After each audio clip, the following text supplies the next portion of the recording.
अभी आप सुन रहे हैं सुमन मलंगिया एंटरटेनमेंट को। DJ Suman Malangiya, DJ SK production, DJ SK production. हे गे अगले महीना में गे छोड़ी तोरा हमारा से गावाना छो, गावाना छो। हे गे अगले महीना में गे छोड़ी तोरा हमारा से गावाना छो। आ करबो ने तोरा सब बियाह तोरा पेट में खेलावाना छो।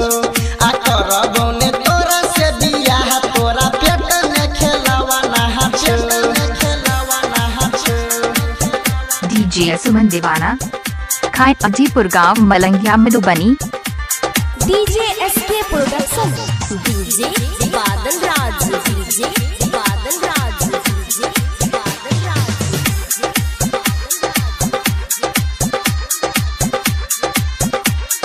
जानी हम गेलियो गे तोहर चरितर, बोल कब लभर के लाला नाछो भीतर, लाला नाछो भीतर। हे गे जानी हम गेलियो गे तोहर चरितर, बोल कब लभर के लाला नाछो भीतर। आ सुतै छै अकेले छोड़ी घर में गे डबल सिरहवा नाछो। आ सुतै छै अकेले छोड़ी घर में गे डबल सिरहवा नाछो। आ करबो ने तोरा सब बियाह छोड़ी पेट में खेलावा नाछो। आ करबो ने तोरा सब बियाह छोड़ी पेट में खेलावा नाछो। DJ SK production, DJ SK production.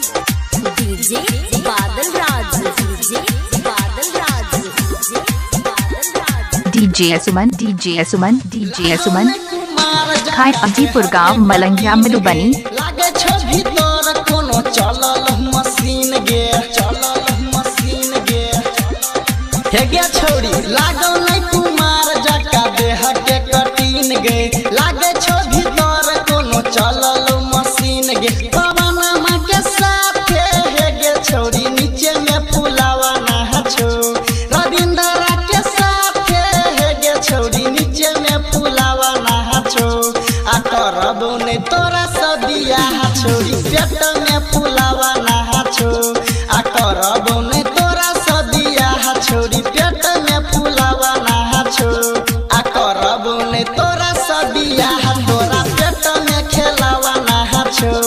आ करबो ने डीजे सुमन मलंगिया मधुबनी, डीजे सुमन, खाए अजीपुर गांव मलंगिया मधुबनी।